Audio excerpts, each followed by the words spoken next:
It is August 21st. The market has closed. It closed about 3 hours ago. And this week, the market has been a little concerned, selling off the big caps. And I think the stock market is a little nervous about what it's going to hear tomorrow from the Fed chairman, who is going to have a big speech tomorrow morning. I believe he's going to speak at 10 a.m. Eastern, which is a half hour after the market opens. And I am sure during his speech, the market's going to go up and down. If he is somewhat positive on the economy, I think the market will trade up. If he shows that there's a likelihood of rates coming down, market will trade up. If he signals that, you know what, it may take a while to get rates down, I think the market's going to dislike that and probably sell off. And if he says the economy is not doing so hot, that may also send stocks selling off. For the week, I'm looking at the weekly heat map here for 1 week. And you see that some stocks are really getting hit. And it's these big caps. They're getting hit pretty hard. You got Meta down 5.5%. Broadcom down 6.95%, Nvidia down 3.87%, Microsoft 3.5%, Amazon down 4%, Apple down as well. So these are big sell-offs that are, I think, temporary. We'll see how tomorrow goes. But the one thing I have in the back of my mind is, after tomorrow's speech, there's no big event that can pick stocks up. There's no big earnings release that's coming up. It's pretty much going to be pretty slow, pretty quiet. So I think that may be a point when stocks are probably going to start settling down. Stock prices are expensive. If you look at where we are as a stock market, right? The S&P is having a really good year, up 8.31%. That's a really good year considering that we had a 19% sell-off right in the middle of it. That's a pretty darn good year. So I think the stock market is probably looking to sell off some of these high prices and bring down PE ratios, get the valuations to kind of match stock prices a little better. Right now, it's pretty euphoric on some stocks, especially around AI stocks. So we'll see. Looks like Saeed is on the stream. Good to see you, Saeed. You're looking at Coinbase. Is that right? So is Coinbase still a buy? Let me take a look at that. Let me answer that after we look at it together, and I will answer your question, sir. Let me finish with some opening thoughts. And first stock out of the gate we're going to look at is Coinbase. And like Saeed just did, if you have a stock in mind you want me to look at, is there a topic that you want me to talk about? Please put it in the chat. We'll go through it. If you're a member, you can suggest stocks just like Saeed did. He's a member, and I'll review it. I'll analyze it. We'll do valuation on it. We'll go deep on it. If you're don't want to become a member, that's fine. A $5 super chat, and we can review the stock of your liking. So back to the stock market. It is an expensive market right now. When's it going to sell off? It's tough to, precisely say, hey, it's going to sell off here or there. But I think most people would agree that, yeah, prices are a little expensive, especially the big caps have these really high PEs. And I think it could probably settle down. I don't think that would be a bad thing. All right. So tomorrow we have the big speech. We're going to end the week.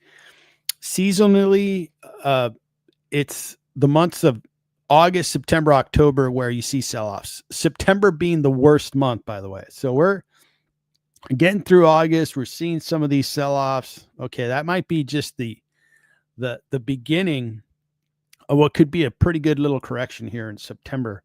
We'll see. We'll get there. All right, so Coinbase, the question being, is it priced at a point where it could be a good investment for an investor that believes in this growth space, which is crypto and the new way that they're going to create investing platforms and the way of investing for the future. Now, Coinbase, I think, has a bright future, and they're really developing a lot of the infrastructure that both crypto and potentially the way we trade stocks in the future will be. The way you trade assets, they'll be in essence tokenized and then sold on the blockchain. Which, if that's the path that a lot of assets go down, Coinbase has a great position in the market because they have a terrific business. They're really investing in infrastructure for that type of industry, and they're going to flourish. In addition to that, they are an exchange for cryptocurrencies. They have very good cash flow there, and they're receiving a lot of payments from other institutions that have Coinbase do a lot of the crypto holdings. And basically, Coinbase supports a lot of the businesses that are issuing out ETFs. It's Coinbase that's behind them. You may see it as hey, it's Blackstone coming out with an ETF or this other brokerage coming out with an ETF. But behind that, it's really Coinbase that's doing all the logistics. So I think Coinbase has a really interesting business going forward. I believe in it. I truly do. Now let's look at the valuation and see if it is discounted. It's a $77 billion market cap. And not too long ago, they were far smaller. And this stock IPO, and this tends to happen with IPOs, is they're just too expensive. It sells off and then it rallies. And they've had a pretty nice rally for a couple of years now. So overall, it's been a good investment for the last couple of years. The PE ratio at 28.95 looks okay. Analysts think it's a buy with an 18% discount. Now, the growth on the trailing 12 months looked terrific. The quarterly looked a little rough because it only grew by 3%.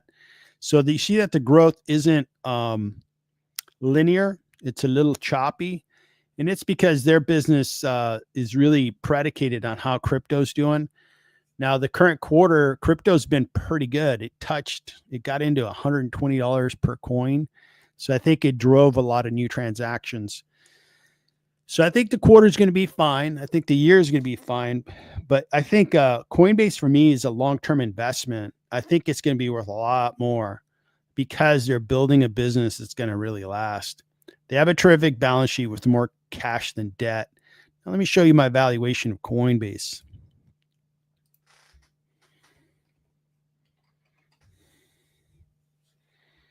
So Coinbase right now is fairly priced with just a 2% discount. They have had a really nice rise. So for me, I've got plenty of Coinbase stock. If somebody wanted to be an investor in Coinbase, you're paying fair price. If you wanted to wait a little bit, we are in a sell-off. I wouldn't be surprised if Coinbase loses another 10, 15% of its stock price, and you'd get a better acquisition price. Right now, it's just a 2% discount, which isn't a whole lot. But I do feel really confident in the Coinbase business. I think it's going to do really well in the future. So that's the answer to your question, Saeed. Thanks for asking. You also added some Meta today. That's not a bad idea. Meta's been selling off, and Meta's in a terrific spot from a business perspective. You have a business that really doesn't have a big competitor. How you doing, Cream Biggins? Good to see you, man. And for the 1 year, Meta is up 38%. You see this rise after we sold off. It's just been an incredible rise since the bottom that we had in April. It's up 52.5%. But recently, it's had a nice little pullback here. Over the last couple of trading days, it's down 6.44. So that little pullback may have been a good opportunity for you. I think Meta is discounted because their future free cash flows are really strong. I look at them and they continue to grow their business with a really good revenue growth rate. They have terrific cash flows. They have this huge market of more than 3.4 billion people log into a Meta app every single day. That's a lot of people. And as you look at the AI era where businesses are going to launch AI businesses, Meta is in a real good position where they have a big advantage of having that type of population that they can introduce their AI apps to. So that looks really good. I think that the Meta stock is discounted by 28%. How do I get there? I think cash flows are worth 31% more than their current stock price. And I think their earnings per share is worth more. Now, this is a model that I created on Google Sheets, and members get access to it. I provide a copy to members. And if you'd like a copy, become a member. I'll provide it to you in a shared folder, and you'll have it accessible. It's an example. It's built on what I've learned from reading books of the great value investors. I have a master's in business, so I've done a high-level finance education, and I'm an accountant. I was educated in accounting and worked as a corporate accountant as well. So these numbers and so forth, I've put together the calculations, and you can have it if you become a member. So this here is a really good situation for Meta. Meta is my number one position. It's the most valuable stock in my portfolio. And I continue to buy shares from time to time. I have so much of it that I got to be careful not to buy much more. I'd like to diversify. And I've been buying into some small caps. I'm excited about that. And as I buy those small caps, I share what I'm buying with the community of members of my YouTube channel.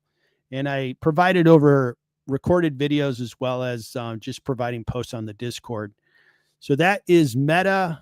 I think it's a good buy right now. It's a good buy for me. And I think it's going to do really well in the future.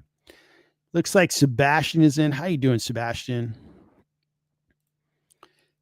What did you think about Futu's earnings? The Futu's earnings were absolutely great.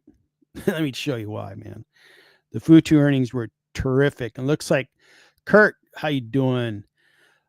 Brookfield, I guess that's a stock, and love to look at it. $5 super chat, or you can become a member of the channel on the fly, and then I can look at it.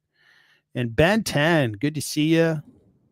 You sold Meta for good gains in March.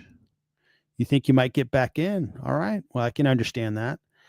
And you're tempted to buy Coinbase? Yeah, I think Coinbase really does have a really good. I think Coinbase is going to be like a future Visa. It's going to own the rails of the new finance system. And that's what I want to be an owner in. Research it. And I think you might end up with the same conclusion as I have. And I'm really excited about that company. All right, let's talk a little bit of Futu. Futu, and this is Sebastian's question. He is interested in Futu. Futu is, in essence, a lot like Robinhood. They're headquartered in Hong Kong, and they are providing brokerage services to people in China and surrounding countries, Japan, Korea, Vietnam, and so forth. And they're doing really well. This, I think, I want to show the earnings release, because the earnings release was just incredible. I was very, very happy with their earnings. It's like they're, let's see here. So those were the results. I think this is it. Okay, perfect. Now the fundamentals here that we're going to see on the earnings. Okay, so Futu, just to introduce the business, they're a lot like, Robinhood. You want more account holders. You want more customers setting up accounts. You want those customers to transact more, and you want them to deposit more money, more capital with your brokerage. All those things, the business is flourishing. Let's go through it. Number of funded accounts up 41%. Okay, well, that was superb. And number of users went up. Okay, client assets went up 68%. That's tremendous. Trading volumes went up 121%. So these numbers were like just fantastic. Love the numbers. And the fundamentals behind the numbers on the Financial statements looked terrific. Assets expanded. I already updated my valuation. So the earnings were awesome, Sebastian. They were just really, really good. I talked about them for sure, I think yesterday on the live stream, and meant to create a video. I might do a video on, Chinese companies and highlight Futu. For now, let's talk about the valuation I have on Futu. And I think the stocks really flourish. So you're not going to see a giant discount. And the problem is that the stock's been going up so darn fast, right? If you want to call that a problem, right? I want problems like this. I want to be holding a stock that goes up 188%. And in fact, I have this problem. Now, it went up 188% in 1 year.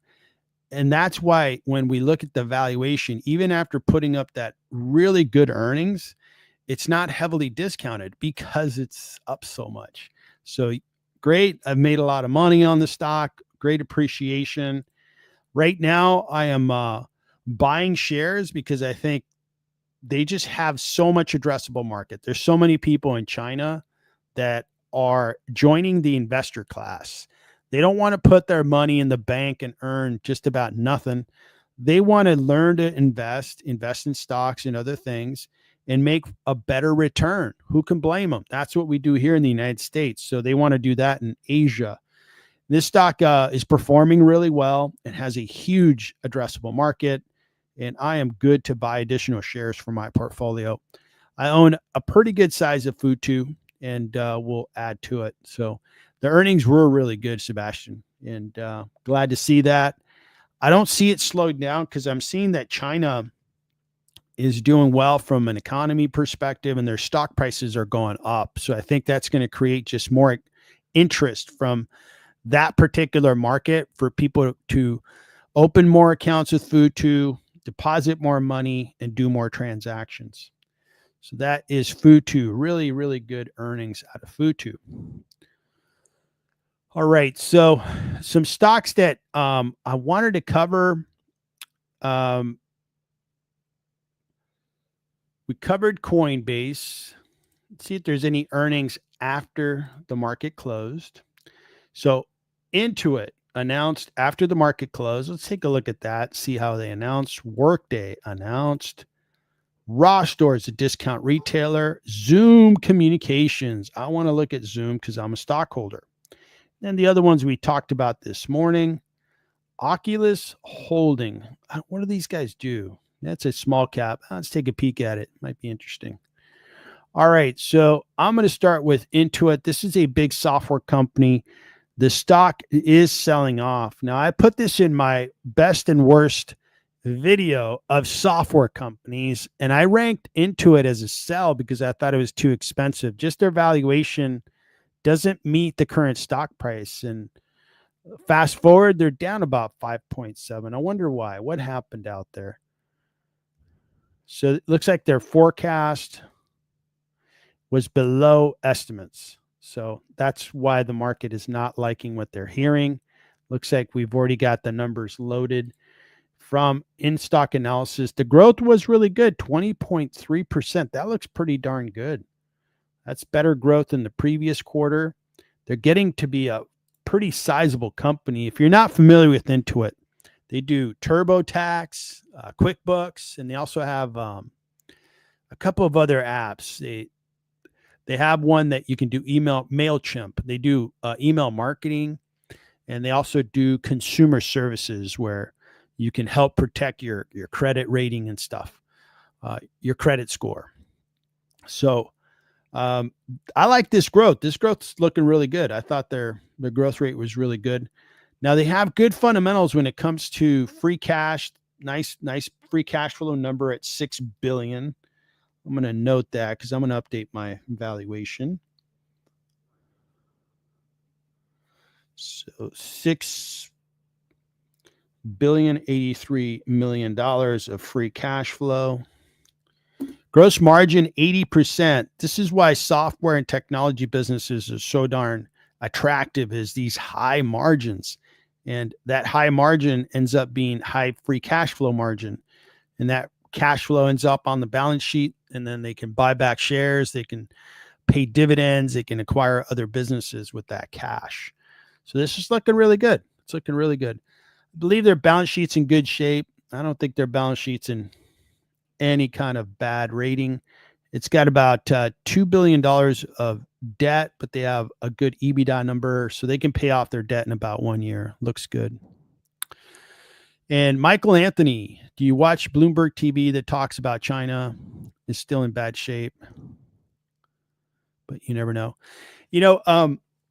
I do watch Bloomberg television. I think they have actually a Bloomberg report that happens, during business hours in China. I think it's called the China Report. And, I look at other things. I look at the companies reporting out of China, and they're reporting really good growth. They're reporting good numbers. So that's where I get my 2 cents or my feeling about China is how those businesses doing. Alibaba, Baidu, Xpeng, and those businesses, they're reporting quite well. So I'll take that as a barometer. And then the government does report data on GDP growth and so forth. So I think their economy is doing better. And I know the real estate market needs to recover, but I don't invest in any real estate companies in China. So that's where I get my information. Back to Intuit. So Intuit had good growth. All right, Kurt, thank you so much. We're going to look at Brookfield. Super chat was paid by Kirk. Thank you, sir. We're going to look at Brookfield. And let me just finish on Intuit here, and then we'll get our head around Brookfield. All right, so Intuit on a valuation side, I just looked at this a couple of days ago when I updated my information on Intuit. And did I type something wrong? No, because I don't have a valuation on them. So I think Intuit might be interesting now that they're selling off and their free cash flow number is looking better. I would say that it's probably fairly priced. It's always been a stock that stays expensive because a lot of people know about it. They buy TurboTax. They use TurboTax. I've been using TurboTax, for like 25 years. A lot of people use their QuickBooks. Everybody's familiar with that business. So it's a good business. I just find better deals, better bargains for a stock in software with other businesses like Zoom that I'll look at in a few minutes. And Cream Biggins wants to look at Root. Absolutely. We're going to look at Root after we look at Brookfield. So let's take a look at Brookfield. Kurt, thanks so much. And Brookfield.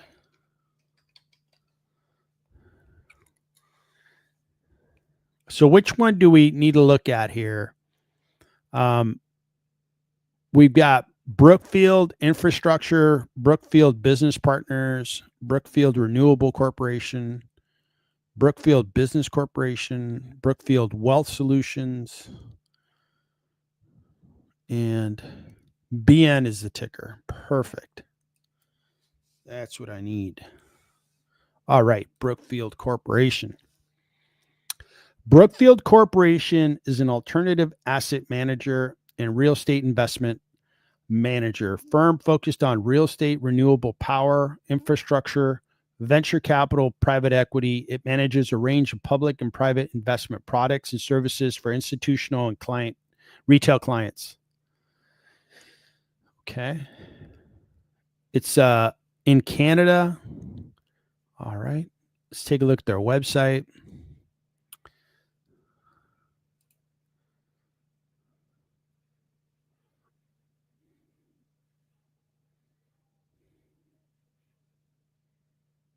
Okay. So the utility businesses are probably getting a lot of attention. What's the story on infrastructure here? So they own the power transmission lines, huh? Transmission lines, data transmission lines, utilities, midstream section. Okay. So these businesses are probably getting a lot of attention.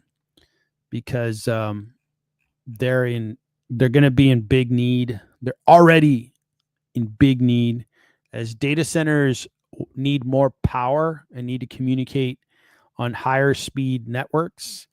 These guys are going to really make out well. They're in a good business. $98 billion in market cap, 37% rise over the 1 year. Year to date, up 12%. 5 year, 138. That looks really good. Dividend is at 0.55. Okay. All right. So the revenue is 78 billion. P ratio is 145. Analysts think it's a buy and it's discounted by 11%. So the revenue is going down. Okay. Let's open up one of their financial. I'm going to do an overview within stock analysis, the website, and then I'm going to go straight to their financials. And then we'll do a valuation on this. So the revenue is going down, and that's kind of a surprise because why is power going down? I guess maybe if they use midstream, if they have and they own the oil pipelines and oil prices have been down, there's less demand. Maybe those pipelines are not transmitting, moving as much crude oil, and maybe their revenue's down. But I want to look at their financials to try to get a better sense of what's going on, because this is a surprise. And you see that their business is kind of, they have years when revenues have increased, decreased, increased, flat, and then decreased. So, okay. We'll take that in. We'll look at their financials directly, try to get some good insight into their business and what's going on. Cash flow has been inconsistent. Okay. Gross margins. They have expanded during a time when the revenue has contracted. That's a little surprising. It is a lower margin business. Their profit margins are really, really thin. Okay. All right. So let's go straight to their financials. I don't want to look at their balance sheet here. I want to look at their financials because I think the balance sheet is going to be important. And I think I want to look at their real balance sheet, not a summarized balance sheet. Shareholders.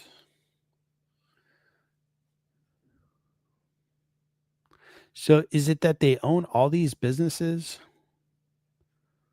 So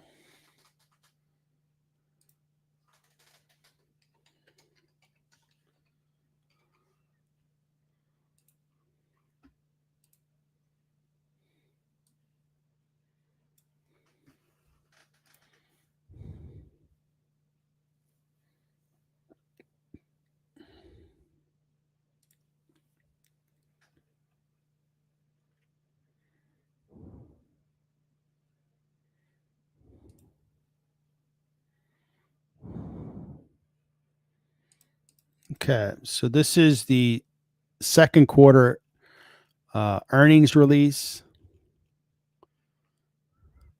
So here's revenues. So you see how revenue has dropped in 2024, the 3-month quarter that ended, I guess, at the end of June, went down from 23 billion down to 18.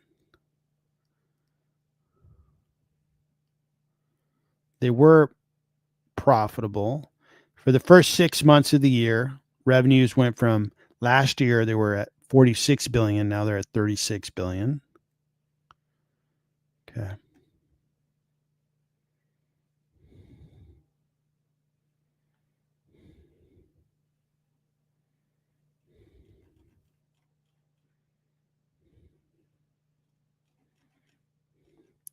So I think Brookfield is a holding company for all the businesses they listed on their investor site.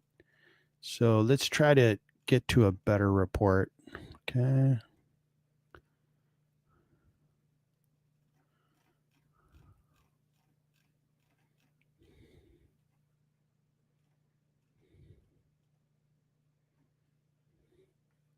So their investment focus, we invest in a global diverse portfolio of high quality assets and businesses that are predominantly long-term or perpetual in nature and have the following attributes: stable, largely contracted or inflation linked, growing revenues, ability to drive outsized financial returns through operational excellence, high cash generative, high barriers of entry, and offer continuous deployment opportunities. Okay. So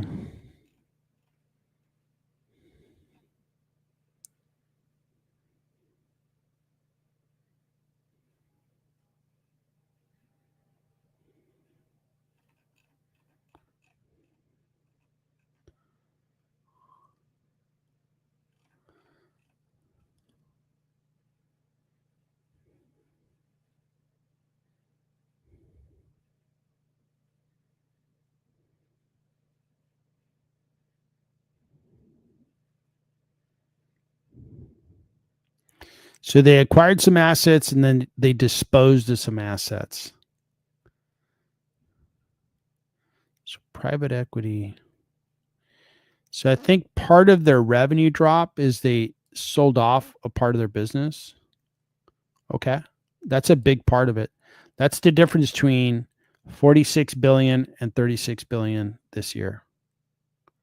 So that explains a good part of the revenue drop is they sold off a piece of the business. So that makes sense. Okay.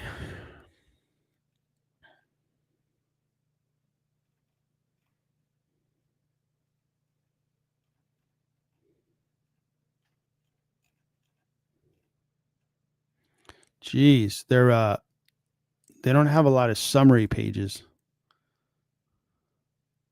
So here's balance sheet. Okay. So plant, property, equipment. These are asset intensive businesses like utilities. So they have 13 billion in cash. Okay. They don't have a lot of money borrowed. That's good. Wait, non-recourse borrowings of managed entities. So this is debt. $235 billion of debt. Plus this, they've got $250 billion of debt. They do have a lot of assets. They have all these assets that are in plant, property, equipment, and then they have investment properties here. So this is almost as much as the debt. This is like a real estate investment trust. Heavily indebted, but they have a lot of assets. Okay. Now I want to revisit this page here. And you see how they're listing out all these different companies. And let's take a look at a couple here. So we have infrastructure partners.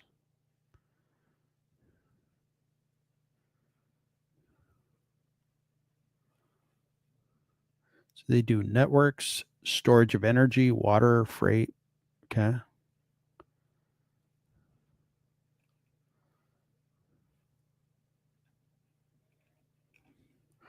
So this company is pretty complicated. They operate as a REIT. They disposed of a business that explains the drop in revenue. Got it. It's been going up.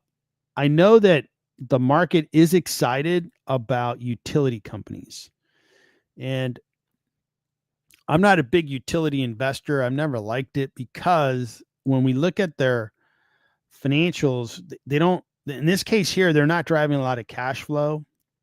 And when we look at the statement of cash flow, let's see if there's a lot of CapEx. Yeah.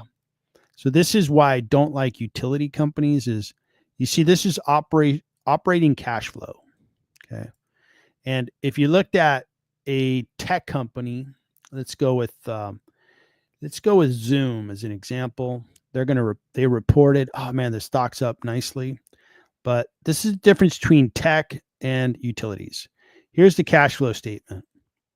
And we look at operating cash flow. Perfect.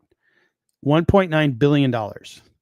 How much money do we have to put back into Zoom to keep it operating, because we want it to be a good, solid business. Just $67 million. That's it. You get to take out of this trailing 12 months, you get to take 1,800,000,000 and about $50 million. And you get to put it on the balance sheet. You get to do a dividend. You can acquire another business. You can do all kinds of things with that cash back to the company we're analyzing. These guys, not so much. They drove $10.2 billion of cash flow from the business and then have to put $11.4 billion back into the business. You think about what we're doing here. If you have a power plant that generates electricity, there's a lot of equipment there. So you have to, the parts wear out. You have to hire skilled employees that know how to maintain those assets. And a lot of the capital gets put back into the business. I like to use the analogy of a pizza shop, right? Everybody knows what a pizza shop's about. And if you have a pizza shop that resembles Zoom, you buy the ovens once, you cook pizzas, and people love pizza. It's football season. You sell a bunch of pizzas and you have a lot of cash left over at the end of the month or the year. Well, what if a pizza shop was, the business model was, the ovens just wear out. Each year you have to replace the ovens. And each year you have to put back all your profits back into the business by having to buy new ovens. That'd be a terrible business. It's like, geez, man, I'm selling a lot of pizzas, working really hard, creating cash, creating profit, but then I have to turn around and buy new ovens to put in the pizza shop every single year. I wish the ovens would last 20, 30 years and then I could make lots of profit. Well, the Zoom business is the type where you don't even have to buy ovens. You don't even have to cook pizzas. You just generate cash flow because you're doing software. Where utility companies, there's just so much capital that has to go back to the businesses. I've always disliked that about utilities. All right. So having said that, these companies, you tend to price by looking at the dividend. The dividend isn't very good. So let's look at the forecast. And analysts are saying this stock is worth more. We have 7 analysts looking at Brookfield, and some have a price target of $83 a share, and some say 61. Let's take a look at the forecast. And this is a forecast that 9 analysts participated in. They're expecting that this year, this is wrong. They're not going from 88 to 6. Okay, the data isn't looking right. So I'm gonna have to abandon this analysis here because we're not going to go from 88 billion down to 6. So let's go back to their financials. So this business, let's try to find the earnings per share number.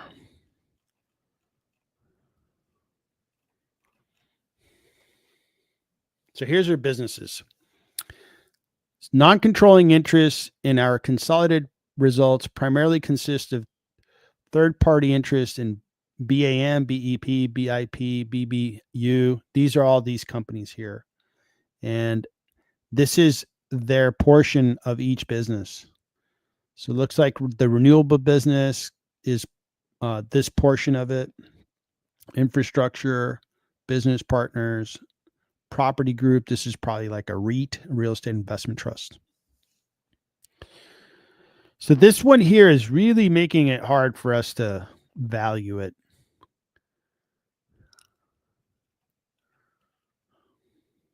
Here we go. So the dividends paid by Brookfield.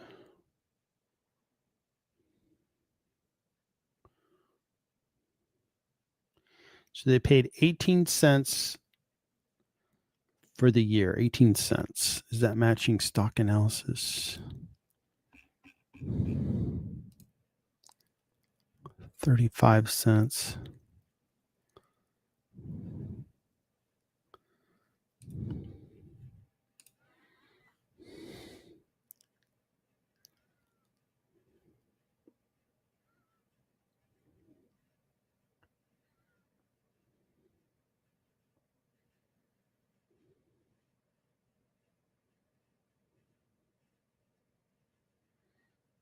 Okay, this one, I'm not sure if we're supposed to add 18 cents plus another number, but it's not a clear earnings per share. These are pretty complicated financials.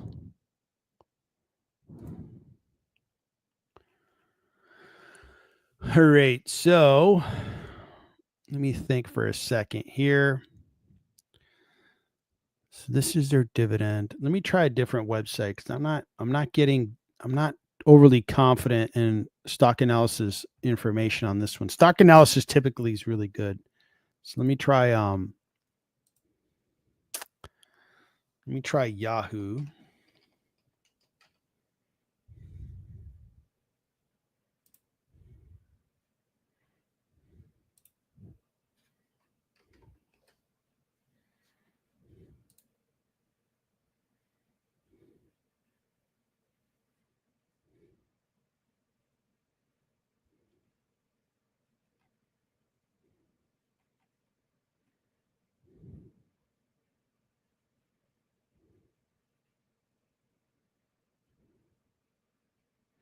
So earnings per share is 44 cents per share.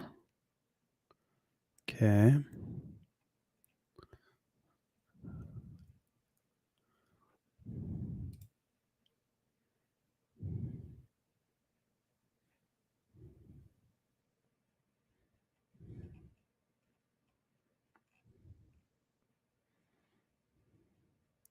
So we're seeing the contraction in revenue, but we know that they sold off a business, which is the reason for it. All right. The earnings per share has been declining. You see, I went from 247 down to what is now 44 cents a share. So that's a big contraction, but the stock keeps going up. Isn't that interesting? I think because the market really believes that utilities are going to be worth a lot more. Um, this stock here, if I value it, which I'm going to do, it's going to give us a low number because they're kind of in a transitionary period. If you had more like $2.47 per share, we'd probably get a better valuation, but I think we're going to get a low number at 44 cents. Since they have so many assets and they have to put so much capital back into the business, I can't use free cash flow because it's going to produce a super low valuation. That's the type of business we can't use. So I would use earnings per share value. And that's all I would use there. I'm sorry. Yeah, I would use earnings per share and then the dividend value.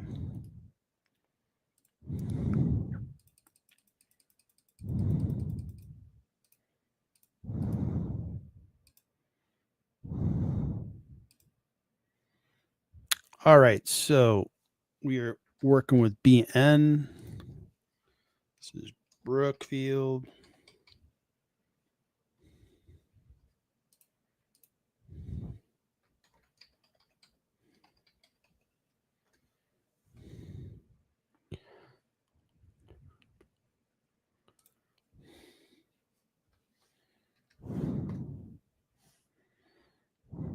See how the stock price is 64.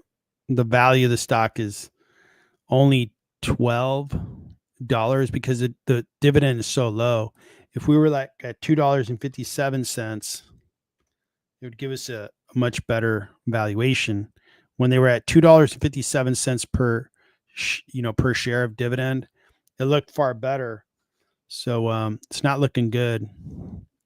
So if you think they're going to go back to 257, it's discounted a little bit. And when we look at earnings per share, let's see if there is an earnings per share number provided.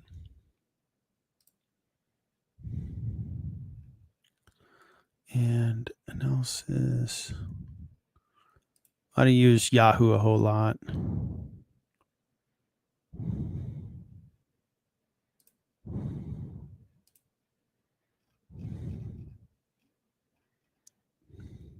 So 396 in earnings per share is expected. I guess would be the consolidated profits, 396. Okay. And what are these guys saying? So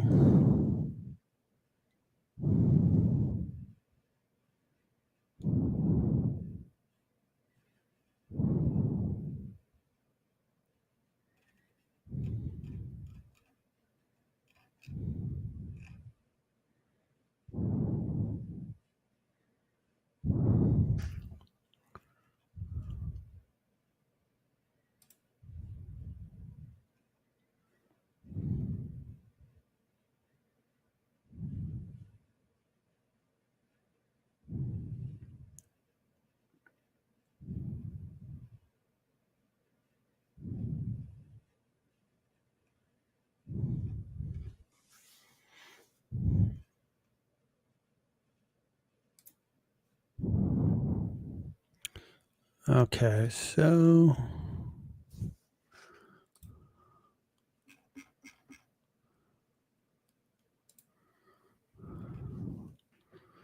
35 cents. Okay.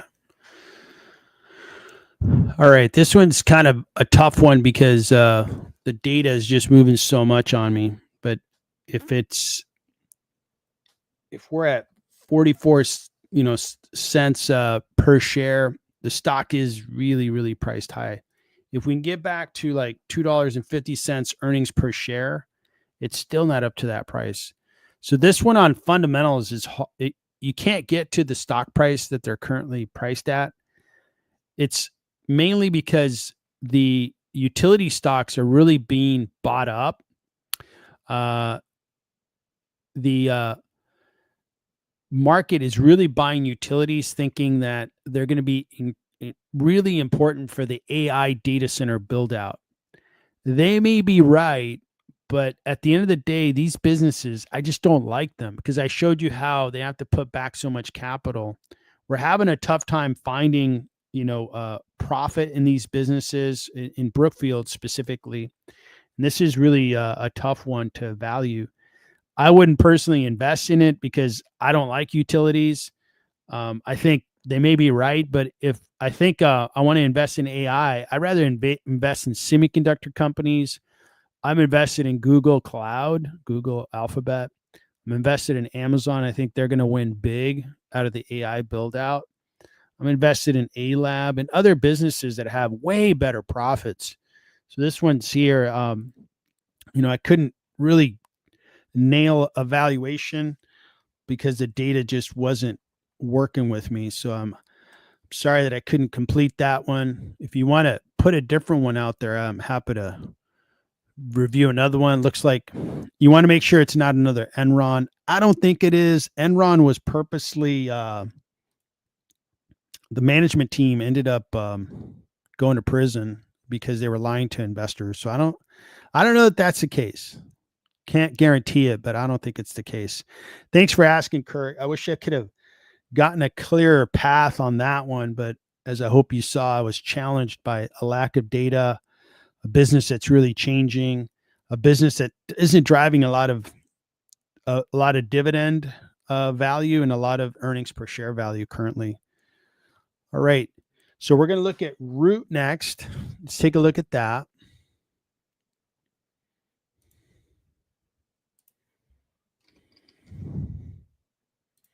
Okay, what is Root?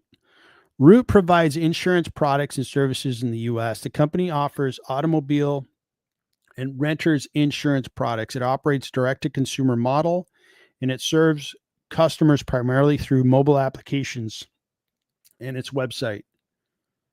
Okay, got it. 1,000 employees. Good. I like insurance companies. So does Warren Buffett. All right. So these guys are trying to. Okay, cool. Got it. So these guys are, in a way, similar to Progressive, Allstate, Geico, except they're trying to fit the new ways of getting to your customer, right? Have a really good app. Customers are kind of putting their information on their own. You don't need to talk to somebody. You don't have to go get to an Allstate, representative and kind of work on your policy. You can go straight there and get insurance on your vehicle or your home and so forth. All right. So that looks good. It makes sense to me. Let's go back to stock analysis. What's the stock been doing for the last year? It's flat. 5 years up a little bit. This is a fairly good size. Wait, I'm looking at the wrong one. Sorry about that, guys. Root. It's a small cap, 1.36. Year to date, 21 up 21.35. In the 1 year, it's up 86.99. Man, this thing's looking great. Now, when it IPO'd, boy, it was a real high price stock, and then it sold off, and now it's back. Okay. 1.36 billion is a small cap. P ratio is rational at 18.63. Forward P is looking a little expensive. Analysts think it's a buy, discounted. All right, growth. This is a growth business. It looks like their revenue's been growing at 59.76%. Looks really good. It looks like it took them a little while to get the machine, put together, tuned right, and now they are really growing. Looks good. Nice growth. All right. They have good earnings per share. They're profitable. Good cash flow. Very good. Profit margins. It's insurance, so they're not going to be a software company, but they have good margins. All right. Looks really good. All right. The growth looks really good. I would say this business, these guys are going to drive a good valuation. If they keep growing at this amount, these guys are going to look great. So this is, they're doing 197,400,000 in free cash flow. Looks good. They're growing at 59.76. Let me look at the quarterly. And you see that a lot of that growth was in the third quarter of last year for them, 165%. They really had a great quarter. And now they're growing at 32%. Still very good. Because if you look at like Allstate, Progressive, even Chubb, those guys are growing 10% a year. Progressive growing 15%. Now, those are big businesses. These guys are growing really well. So that looks really good. Okay, so growing at 32% in the last quarter. So that looks good. Let's take a look at their balance sheet. How much debt are these guys carrying? And they're carrying a little bit of debt, 441 million. Debt to EBITDA 1, so that's fine. They can pay it off in 1 year. I want that to be 3 or less. All right, looks good. We've got 5 analysts covering this company. They think it's discounted by 48%. One of them has a price target 165. The lowest price target's 105. Wow, these guys are all in. This year, they're going to be doing $2.32 in earnings per share. Next year, $3. The growth in earnings profit is growing nicely. Very good. And then the forward PE is rational, given that they're a 30% grower. So that looks good. That looks really good. So EPS is $3.02 per share, and that is growing at 29%. So I'm going to use 20. And their net debt was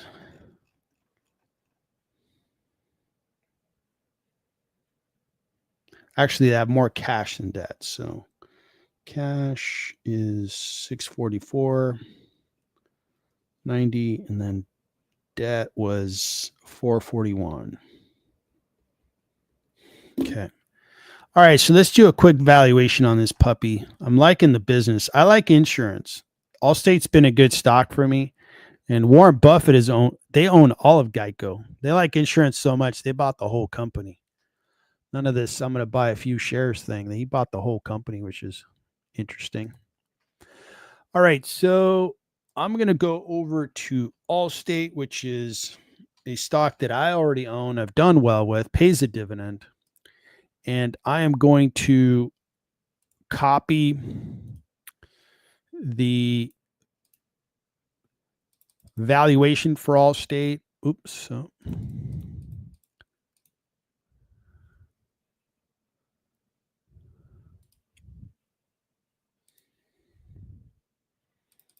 and then we'll get started on the valuation for this stock.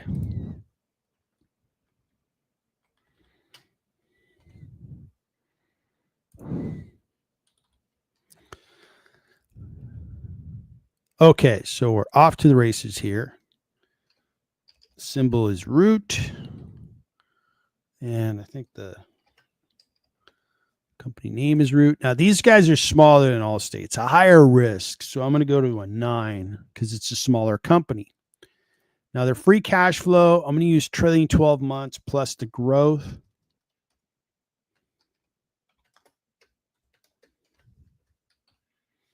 And that was a number of 197,400,000. They're growing at 30%. I'm going to grow year 1 by 20%, and then years 2, 3, 4 by 15. I don't grow it by the growth rate of the revenue because that would be a little too optimistic. If that were to happen, that's fine. But I just want to do a valuation where before I invest, I want to play it a little safe. I don't want it to be a situation where I was overly optimistic and then I was surprised later on.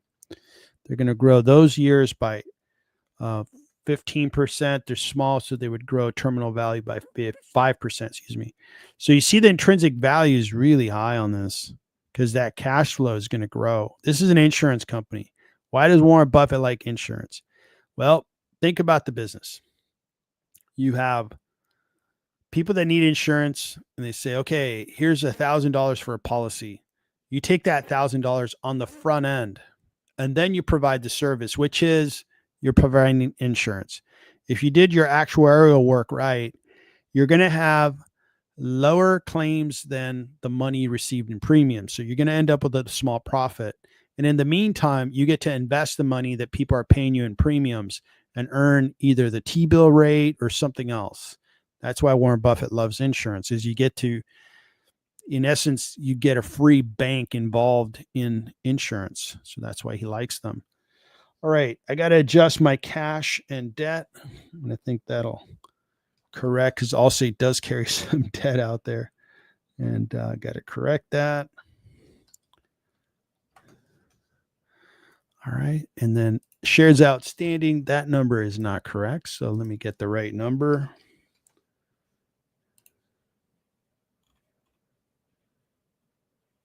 So 15.45.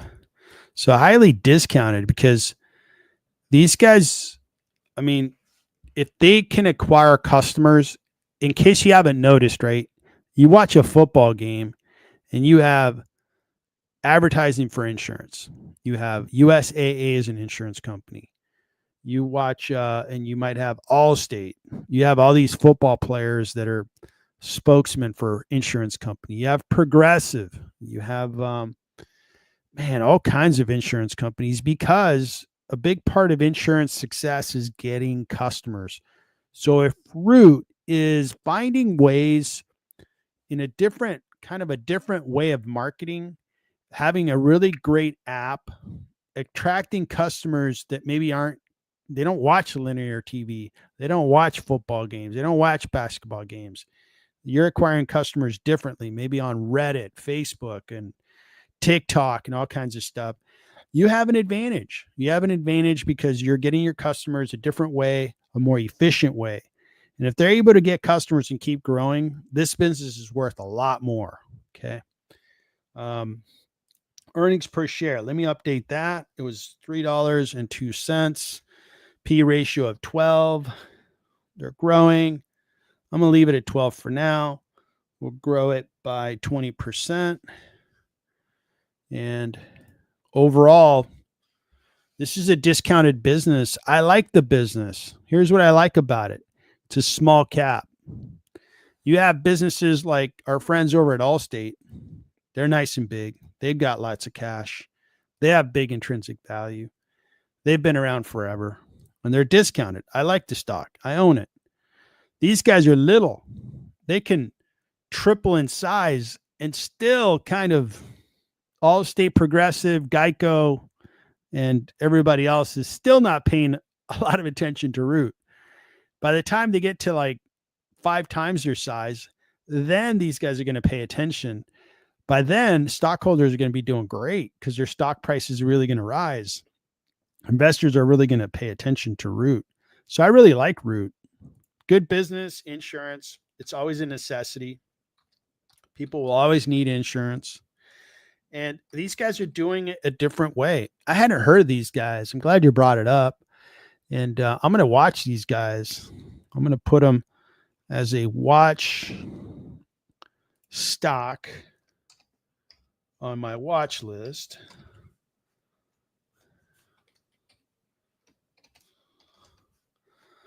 With a little note.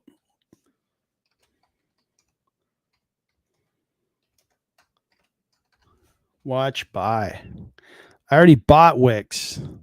We covered Wix like multiple times over the last year, and the pricing got really good, so I bought it. And I bought Monday stock. That was discounted. Small caps right now are really beginning to do well. And if you look at like the market, right, we've got the market was down. Dow Jones was down, S&P down, NASDAQ down, Russell 2000 up. It's up for the week. If we have lower interest rates, small caps are going to do really well.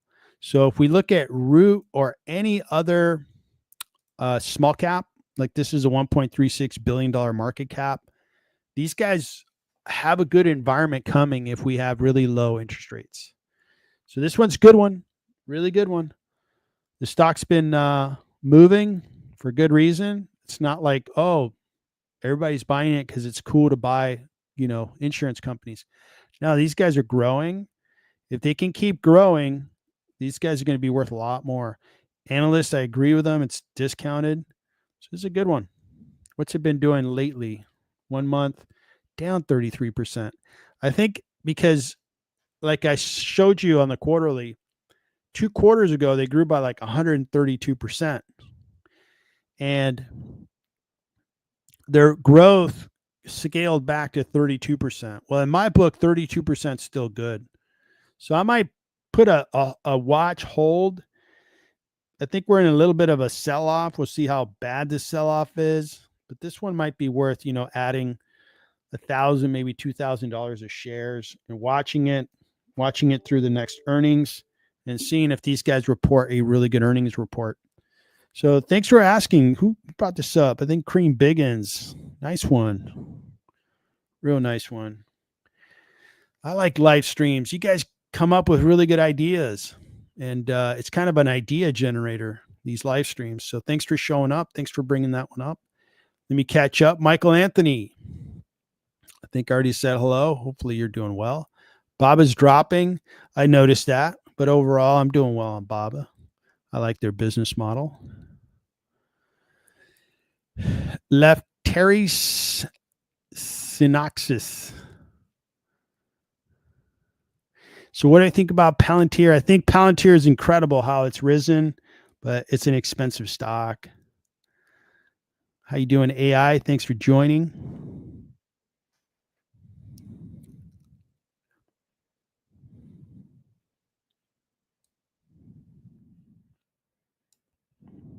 You bought some Root today because it was down. Cool. All right, Kurt, you want to look at Fairfax ticker FRFHF. Cool. Let's take a look at it. All right, I'm going to keep that one because I want to come back and look at it. Rostor is going up a little bit. Discount retailers, man, they work hard for their profits. All right, so Fairfax Financial Holdings, through its subs, provides property casualty insurance, reinsurance, investment management services in the United States, Canada, Middle East, Asia, internationally. It operates through property and casualty insurance and reinsurance, life insurance runoff, non-insurance company segments. The company insures against losses to property from fire, explosion, earthquake, windstorm, flood, boiler, explosions, machinery breakdown. Okay. Got it. Where are these guys located?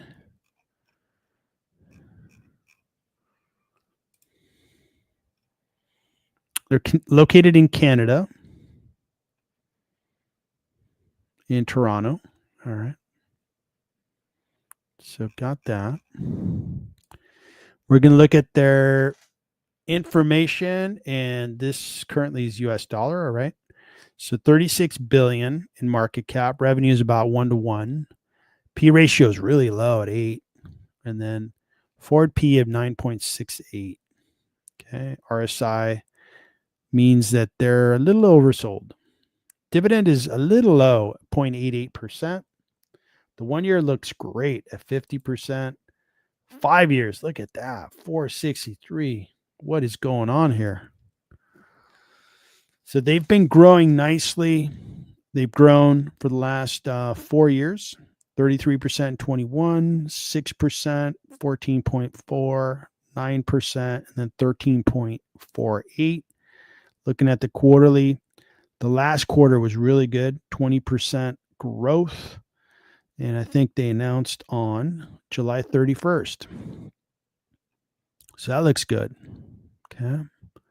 Pretty good size, $37.8 billion in size. So they're pretty good size. Man, they grew nicely.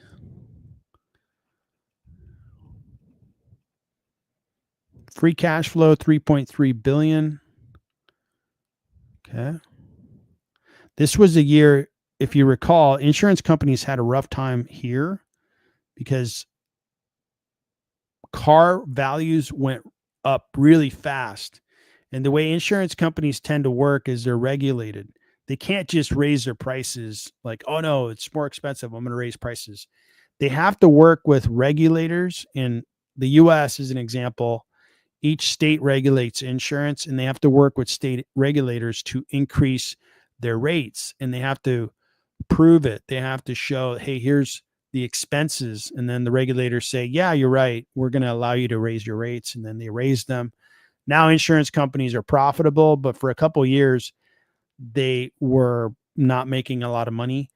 In this case here, they got back on track, and it looks like they're nice and profitable now. See how they're negative cash. Now they're positive cash. Good. Profit margins look okay. Okay. Okay, so they're doing 3,357,000,000 of free cash flow. And all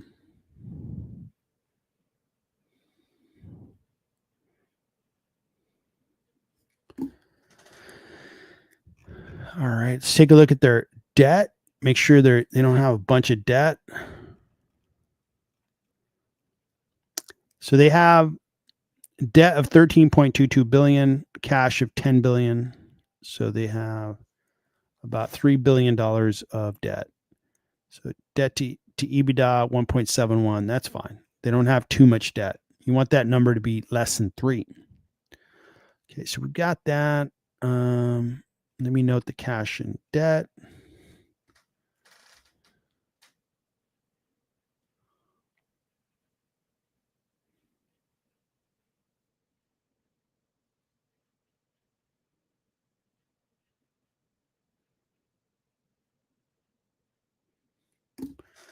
All right.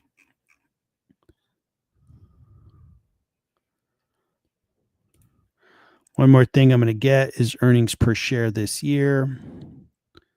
So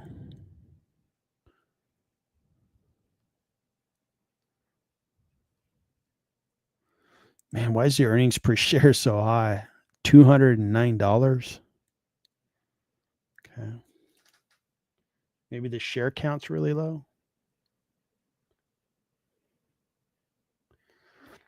And it has been growing 20% this year. Okay.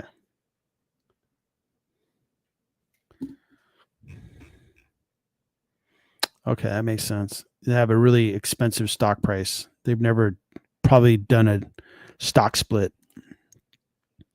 Shares outstanding, not available, huh? Okay, I'll have to calculate it.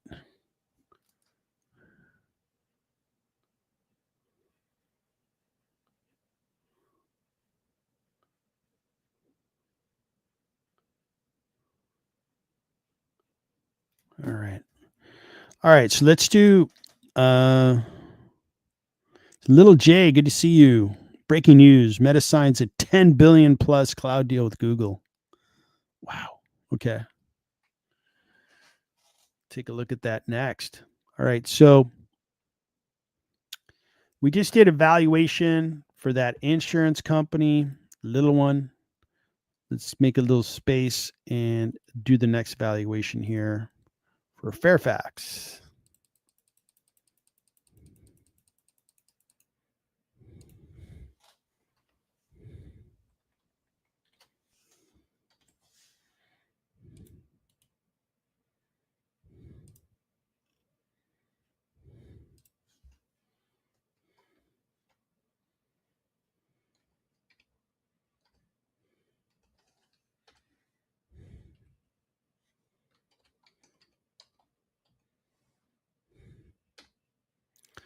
So this is up in Canada. I'm going to leave the 9% there. I'm going to grow their free cash flows by 10%. They're growing nicely. And then 4% because they're already big. And this one here, we want to go with free cash flow is 3.3 billion.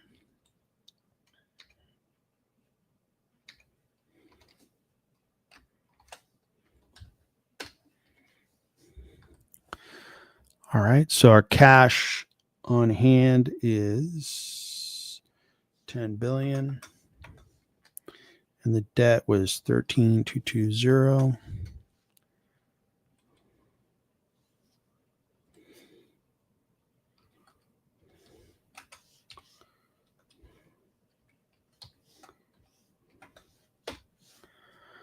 So this one looks discounted, similar to Allstate. Allstate has about the same discount. Earnings per share was $209.97. Growth rate, yeah, that's probably going to be it. So this one's discounted. Now, if you're up in Canada and you're familiar with this company, you're good to go. What I wanted to point out is you have choices. This one's in the US. This is the one that I own. Progressive's done well. There's also other insurance companies. And I like to invest in something I understand. Allstate, I totally understand. They're in the US. You can see it. It drives a good value. This one's up in Canada. It drives a good value. So take your pick. You can pick this one up in Canada. You can go with Allstate. You can go with a small cap that's growing much faster in Root. There's good choices in insurance. And they're not overly priced. Insurance is not like taking off like AI stocks and just flying up. Root is doing really well, but you see their fundamentals are really, really good. So thanks for asking about Fairfax. Looks pretty good. I've got an insurance company now. I'd probably buy a Root ahead of Fairfax because I already have Allstate, but I could go for a small cap insurance company. I think that would be interesting to have in my portfolio. So I'm going to watch Fairfax, probably not buy it because I already own something, right? I don't have a need. But if you have a need for an insurance company, this might be a good idea for you. And one thing, let's revisit it for a second here. So their dividend isn't great. So I don't know what kind of investor you are, but this isn't a great investment, dividend, excuse me. And, but if we look at like Allstate, it pays a 2% dividend. Better, not great, but better. This one's up 7%, excuse me, over the 1 year, up 14, and up 116% over the 5 year. So this one's doing good. Progressive did better, and insurance has done well overall. So good place to invest. Insurance will return a good appreciation and good overall yield. But if you want high growth, technology, communication services, even healthcare, if you go to biotech, those can really explode. Insurance is a good place. And I like that small cap in insurance if you're looking for high growth. So, man, we're digging deep on insurance tonight. Good deal. All right, let's keep rolling here. Little J, Meta, signing up, putting their name on a $10 billion contract. To Zuckerberg, that's probably nothing. It's probably like, this business is worth almost $2 trillion. So yeah, it makes sense. They're probably going to Google for some capacity. Okay, cool. Looks good. All right. I wanted to take a look at Zoom. Let's take a look at Zoom. Zoom's a stock that I own. So let's take a look at it. This is a $22.14 billion market cap company. I bet everybody knows what we're talking about. Zoom is a video conferencing system. Software companies aren't getting not all software companies are getting a lot of love. And this one here is up okay over the 1 year, but it's down year to date. It's a $22 billion market cap, revenues a little shy of $5 billion. And then the PE looks pretty rational. Analysts think it is a buy and it's discounted.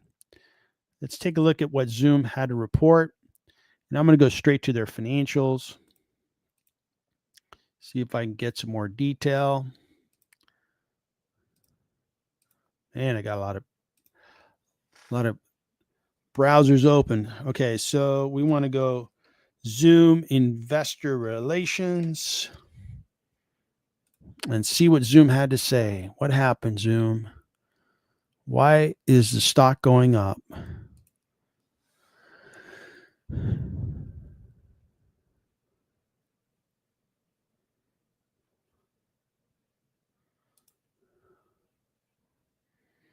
Okay, so Zoom Communications, that is not very big. Let me make it a little bigger.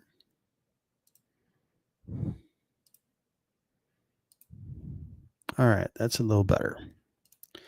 Okay, so second quarter revenue increased by 4.7%.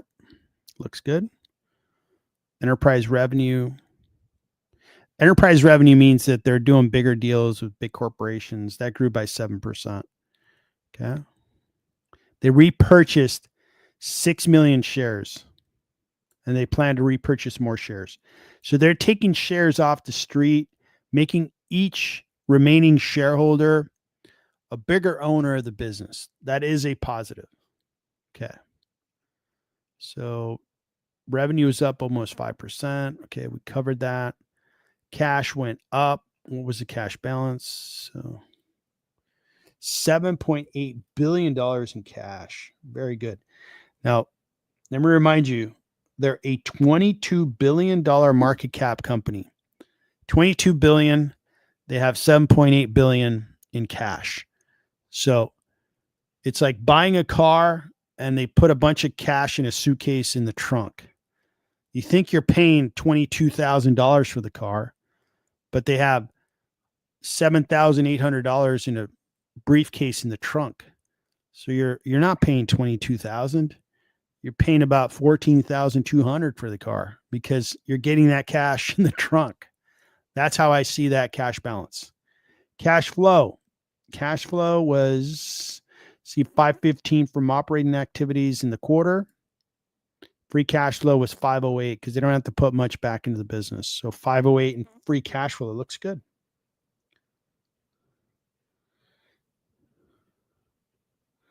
Software businesses are desirable because they generate great profits, great cash flow. And in some cases, they they create a moat around themselves because they become so much better than everybody else. Everybody else can't compete against them. Zoom is building a little moat, which is the network power. A lot of people prefer Zoom, especially small businesses. They don't like doing business with Microsoft. Microsoft's like a big corporation kind of company. Smaller businesses probably like Zoom a lot more. All right, so that looked good. The market likes the earnings. Hopefully it sticks and it is a rise in tomorrow's stock price. All right, so we went over the cash and marketable securities. We already have it. It's 7.8 billion. Nicely done. I don't think they have any debt. So they have all that cash and no debt. Nicely done. All right, perfect. Revenue went up. Profit is good. Looks good. Cash flow for the first 6 months, they did $5 million in cash from operations. And they don't have to put much back into the business, right? Here's the CapEx line. They just had to put $33,876,000, which is not very much. So free cash flow for the 6 months looks really good. All right. With that information, let's take a look at stock analysis. It has updated those numbers. Looks good. Free cash flow for the trailing 12 months, 1.85 million.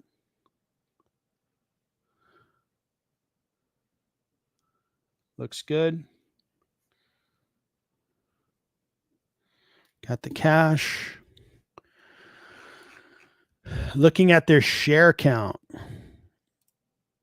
Share count is 302 million shares outstanding. They've been buying back a lot of stock, which is good. It's going to improve the value of each share remaining. All right, so let's update the Zoom valuation with the new numbers and see what the value of Zoom stock is.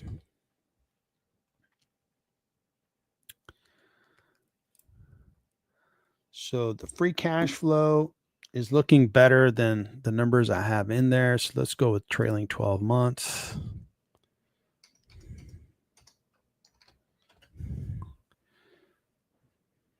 Growing by 5%. Yeah, that's fine. That is fine.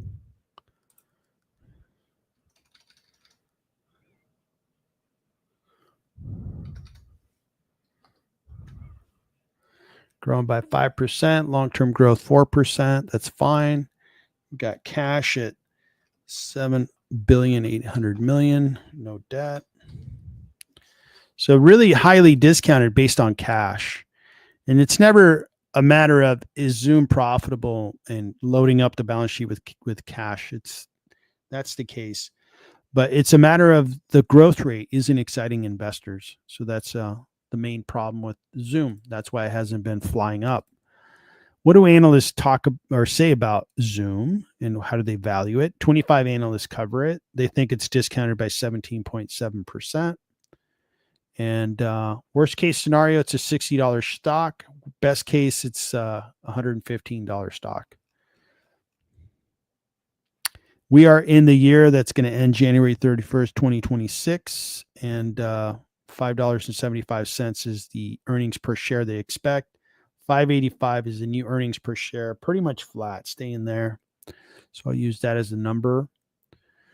Zoom is a good stock with, I would say, lower risk, and because they just have so much darn cash. And web conferencing, it's a necessity. It's pretty much people need it to run their businesses, whether it be a small business, big business, even for a lot of organizations and social gatherings and stuff. People use Zoom a lot. PTO meetings, you name it. They're using Zoom all over the place. So this is a really discounted stock. I don't think the stock will fall very much, but I don't think it's going to rise all that much either because they're not growing. You got to grow to excite the market and have people really get excited about your stock. I mean, look what Palantir is doing. Palantir is just booming, and their stock price is just going to the stratosphere because of its growth. Now, is Zoom going to be able to grow some way? I don't know. I don't think so. It's just going to be a real good value play.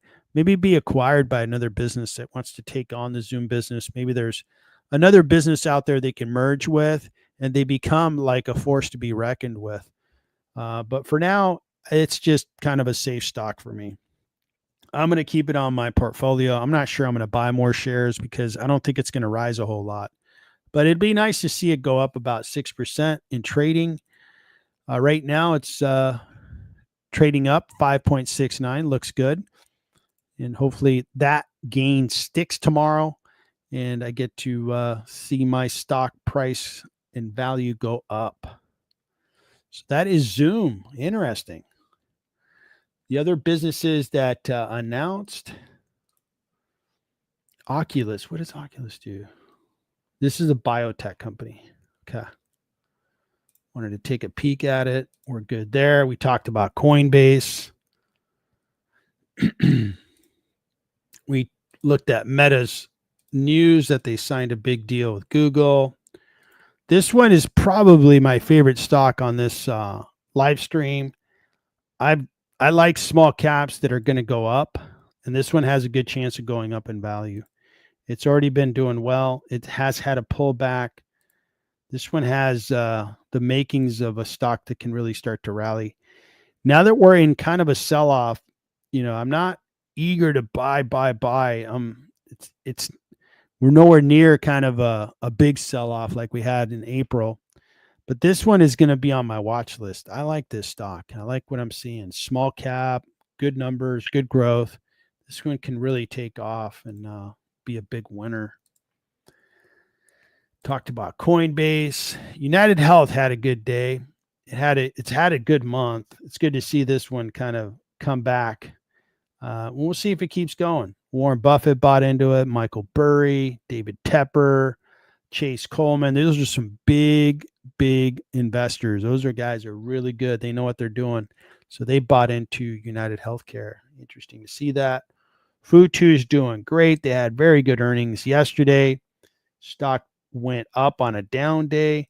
This stock, I think it's going to keep going up. It's been doing great. I think it's going to do even better.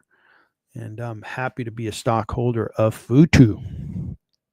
All right. So Michael Anthony, all over the chat. Good to see you, sir. IEG reported. I think they own like arenas and they do events, right? And Michael Anthony, you're interested in Allstate at 190. Interesting. Cool. Very good. All right, guys. Well, we're going to do a live stream tomorrow morning, and we're going to do a watch party for the I should say we're going to start at 9 a.m. Eastern, and we're going to check out stocks, Daryl and I. And at 10 a.m. Eastern, the Fed chairman is going to do his speech. So we're going to watch it live, and we're going to watch how the market reacts. We'll see what he has to say. If he is going to make the market tank, or if he's going to make the market, roar and go up. We'll see.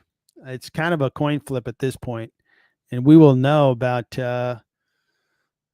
14, 15 hours from now. We'll see what the market does. And you're welcome to join us in the morning if you're up for it. And I'll try to stream in the afternoon, evening as well tomorrow. All right, guys. So that is going to do it for our live stream. Good session. We caught up on some stocks. Let me make sure I didn't miss anybody. Saeed, great to see you. Ben 10, good to see you. Cream Biggins, good to see you. Sebastian. Kurt, thanks for joining. Thanks for that super chat, Kurt. Michael Anthony, have a good night. Mohammed Sen, have a good night. Lefteris, thank you for joining. AI, or is it Al? Good to see you. All right. Little J, good to see you, man. All right, guys. Have a good night. Thanks for joining, and I'll talk to you soon.